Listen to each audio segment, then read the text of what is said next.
Hello dear student, स्वागत है आप सभी का एयर केमिस्ट्री क्लासेस में।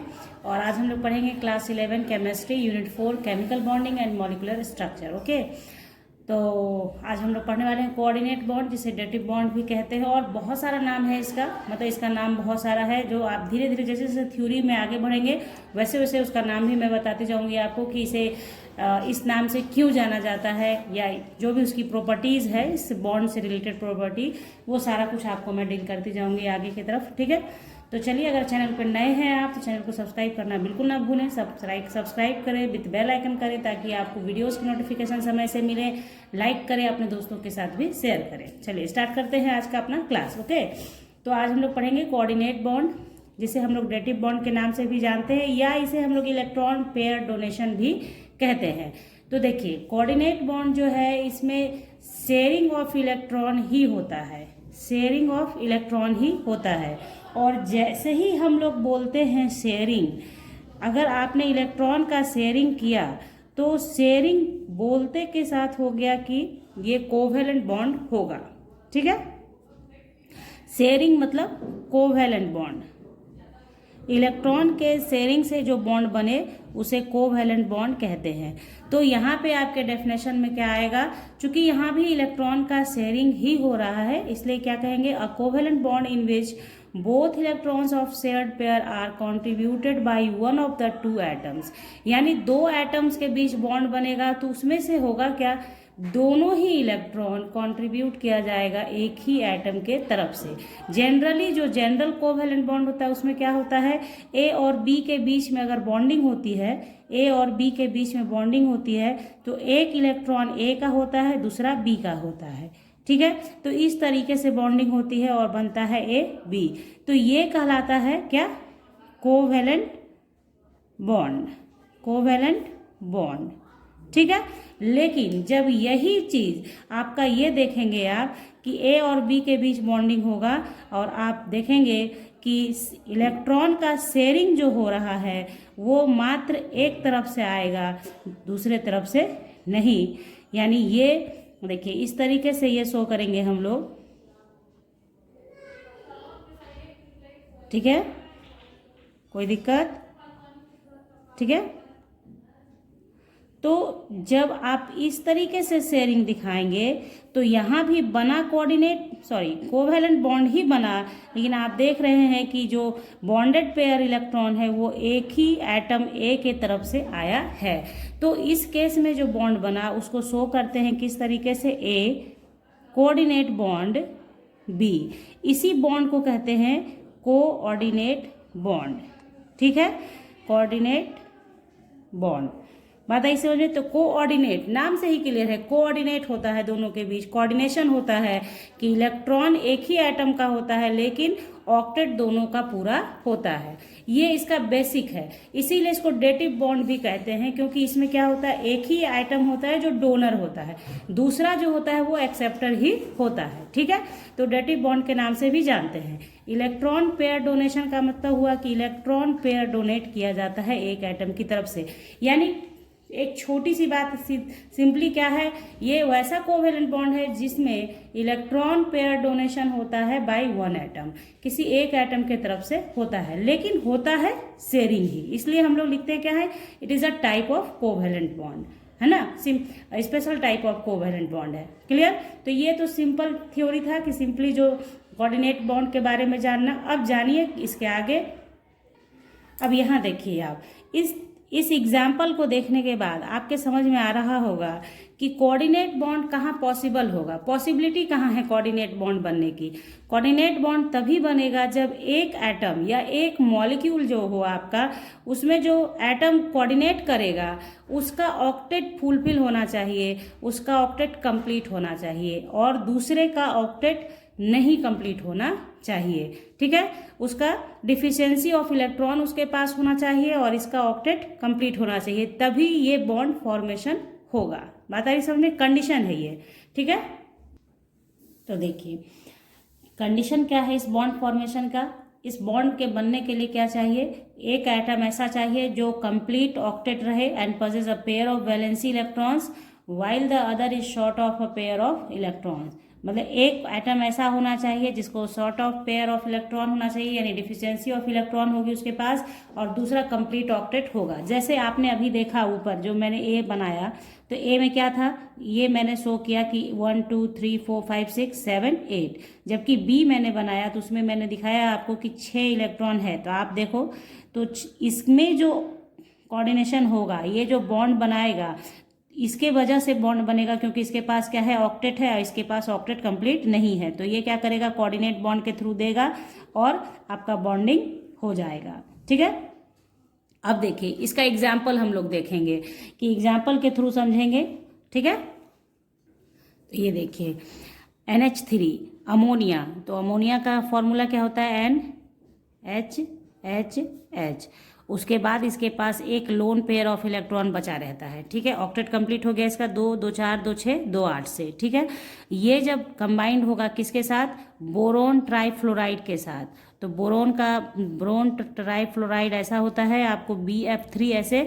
तो बी का क्या होता है, आउटर मोस्ट सेल में 3 इलेक्ट्रॉन, तो 3 के साथ शेयरिंग कर लिया फ्लोरीन। तो आप क्या देख रहे हैं, इसका ऑक्टेट कंप्लीट नहीं है, 2 2 4 2 6 ऑक्टेट कंप्लीट नहीं है। तो बोरोन अपना ऑक्टेट कंप्लीट करना चाहेगा, उसके लिए कंबाइन करेगा इसके साथ और बना लेगा क्या, आपका बनाएगा NHH, कोऑर्डिनेट बॉन्ड से इलेक्ट्रॉन जाएगा और बनेगा BF3 के साथ बॉन्डिंग। ठीक है, तो अब यहाँ पे जो मेन पॉइंट है वो समझिए, ये इलेक्ट्रॉन देने वाला है, ये इसको इलेक्ट्रॉन डोनेट कर रहा है, इसलिए ये जो है NH3 यहाँ पे क्या कहलाएगा, डोनर। ठीक है, NH3 क्या कहलाएगा, डोनर कहलाएगा।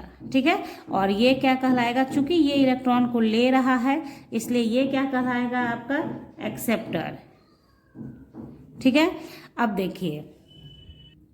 अब देखिए ये डोनर और एक्सेप्टर तो आप समझ गए। अब यहाँ पे एक चीज समझिए, देखिए अमोनिया यहाँ पे क्या है, लेविस बेस है, क्योंकि लेविस बेस का थ्योरी क्या कहता है, electron lone pair of electron जो डोनेट करे वो लेविस बेस होता है, और जो lone pair of electron accept करे, एक्सेप्टर जो होगा वो लेविस एसिड होता है। तो इस केस में अमोनिया जो होगा वो क्या हो जाएगा, आपका लेविस बेस। लेविस बेस का मतलब आपको मैं बता देती हूँ यहाँ पे, और यहाँ पे ये देखिए जो BF3 है वो क्या हो जाएगा, लेविस एसिड। यानी आप सिर्फ इतना ध्यान रखें, ये ऑर्गेनिक केमिस्ट्री में भी काम करेगा आपका, कि इलेक्ट्रॉन पेयर डोनेट करने वाला बेस और उस इलेक्ट्रॉन पेयर को एक्सेप्ट करने वाला लेविस एसिड होता है। ठीक है, तो यहाँ पे लेविस बेस मैं आपको बता देती हूँ इसको लिख के, है ना। तो इलेक्ट्रॉन पेयर डोनर को बोलते हैं लेविस बेस, जबकि इलेक्ट्रॉन पेयर एक्सेप्टर को बोलते हैं लेविस एसिड। ठीक है, तो ये सब चीज़ें आपको ध्यान में रखनी है, बस रटना नहीं है इसको, सिर्फ ये जानना है कि लेविस एसिड बेस थ्योरी क्या है, उसके अकॉर्डिंग यहाँ पे लिखा गया है ना।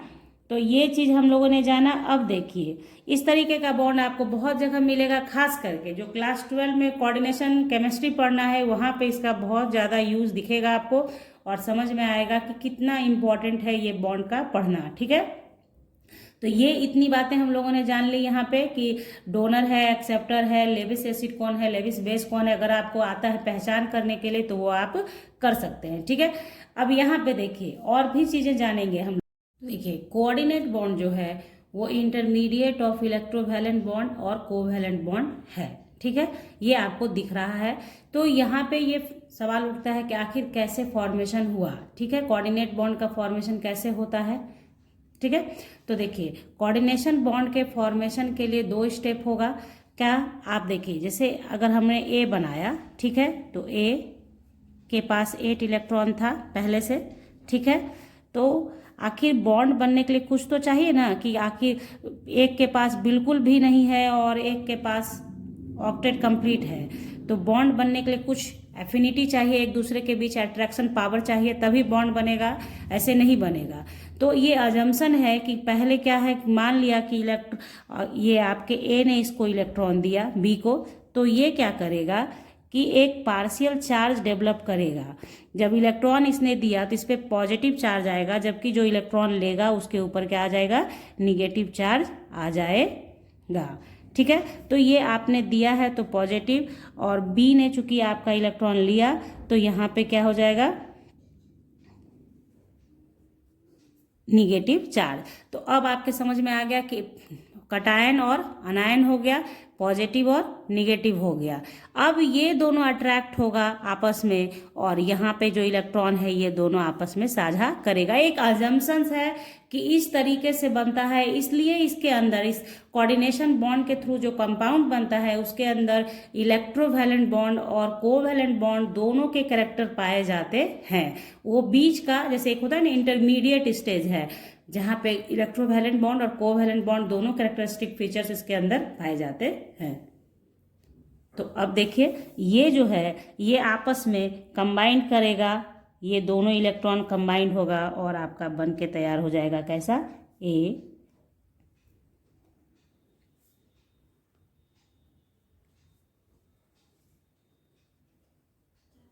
बात आई समझ में? तो ये इस तरीके से बनता है। और भी एग्जांपल्स आप देख लें, मतलब कोऑर्डिनेशन बॉन्ड के बनने का कंपाउंड और देखिए आप बना सकते हैं।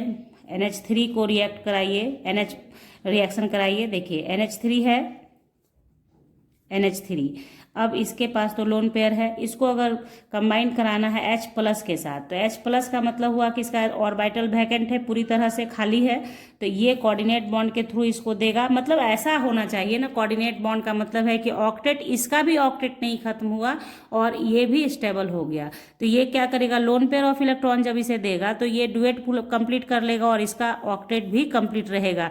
यानी कॉन्ट्रीब्यूशन जो होता है बच्चों, उसमें दो मतलब इसका बना रहता है अधिकार, ऐसा नहीं कि फाइनली कंप्लीटली नहीं दे देता है। ठीक है, बात आ रही समझ में? कंप्लीटली नहीं देता है, इसलिए दोनों का कोऑर्डिनेशन बना रहता है। तो यहाँ पे देखिए तो कैसा बनेगा, अमोनिया आप बनाएंगे और गिव्स H प्लस आयन, तो ये हो गया इस तरीके से। ऐसा बहुत सारा एग्जाम्पल है, ओजोन बना सकते हैं आप, O3 बनता है। तो जो भी है आप देखेंगे, आपके बुक्स में भी है। कोऑर्डिनेशन बॉन्ड समझना था यहाँ पे क्या है, कैसे बनता है। ठीक है, देखिए एक बेहतरीन एग्जांपल हम लोग बनाएंगे, फॉर्मेशन ऑफ CO। ठीक है, तो इसका फॉर्मेशन कीजिए। तो सबसे पहले आपने कार्बन लिखा, ऑक्सीजन लिखा।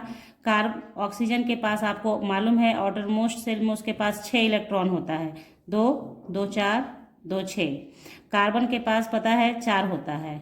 ठीक है, तो अब आप देखेंगे यहाँ पे कि ये दोनों, ये शेयरिंग हो गया, ऐसा ये शेयरिंग हो गया तो ऑक्सीजन अपना ऑक्टेट कंप्लीट कर लेगा, लेकिन आपके कार्बन का ऑक्टेट कंप्लीट नहीं होगा। सिर्फ इसके पास 2 2 4 और ये शेयरिंग के साथ 6 इलेक्ट्रॉन, तो 6 ही इसके पास होगा, जबकि इसको भी कंप्लीट करना है अपना ऑक्टेट। तो देखिए कैसे बनेगा, ध्यान दीजिएगा। तो C डबल बॉन्ड बन गया, ठीक है, O। ठीक है, अब देखिए, अब भाई सवाल उठता है कि ये कैसे अपना कंप्लीट करेगा ऑक्टेट।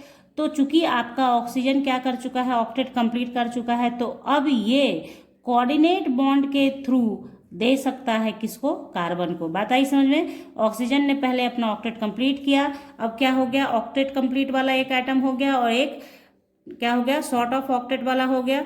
तो अब ऑक्सीजन क्या करेगा, ऑक्टेट कोऑर्डिनेट बॉन्ड के थ्रू देगा, ताकि इसका भी ऑक्टेट फेल नहीं होगा और कार्बन का भी ऑक्टेट कंप्लीट हो गया। देखिए 2 2 4 2 6 और ये इधर से 8, तो ये हो गया फॉर्मेशन ऑफ CO।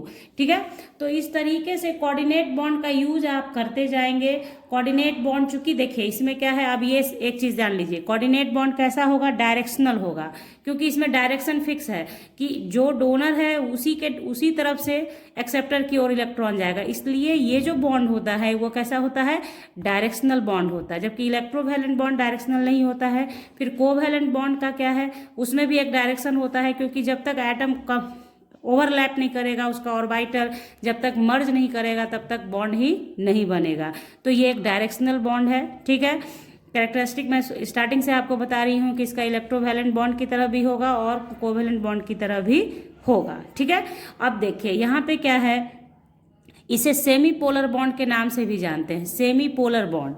तो सेमी पोलर बॉन्ड क्यों कहते हैं इसे, जो आपको मैंने अभी यहाँ पे एग्जांपल दिया है ना, ऊपर की तरफ, यहाँ पे क्या हुआ, जब ए ने इलेक्ट्रॉन इसे दिया तो इसके ऊपर पार्शियल निगेटिव और पार्शियल पॉजिटिव चार्ज आता है, और फिर क्या होता है, इस तरीके से शेयरिंग होता है इलेक्ट्रॉन का। इसकी वजह से देखिए एक क्या हो जाता है ना कि थोड़ा सा इसके ऊपर जो पॉजिटिव चार्ज और निगेटिव चार्ज बना, इसी वजह से इसको सेमी पोलर बॉन्ड के नाम से भी जाना जाता है, सेमी पोलर बॉन्ड। इस तरीके से आज के वीडियो में हम लोगों ने पढ़ा है क्या, कोऑर्डिनेट बॉन्ड के बारे में पूरा डिटेल में जाना कि कोऑर्डिनेट बॉन्ड क्या है, कैसे फॉर्मेशन होता है, क्या कंडीशन है, क्या है एक्सेप्टर डोनर, क्या है लेविस एसिड लेविस बेस, ये सब कुछ हम लोगों ने जान लिया है आज के वीडियो में। तो अगर अच्छा लगा हो तो लाइक कीजिएगा, शेयर कीजिएगा और दोस्तों के साथ भी शेयर कीजिएगा, और चैनल को सब्सक्राइब करना बिल्कुल नहीं भूलेंगे। मिलते हैं नेक्स्ट वीडियो में, तब तक के लिए bye, thank you, take care, have a nice day.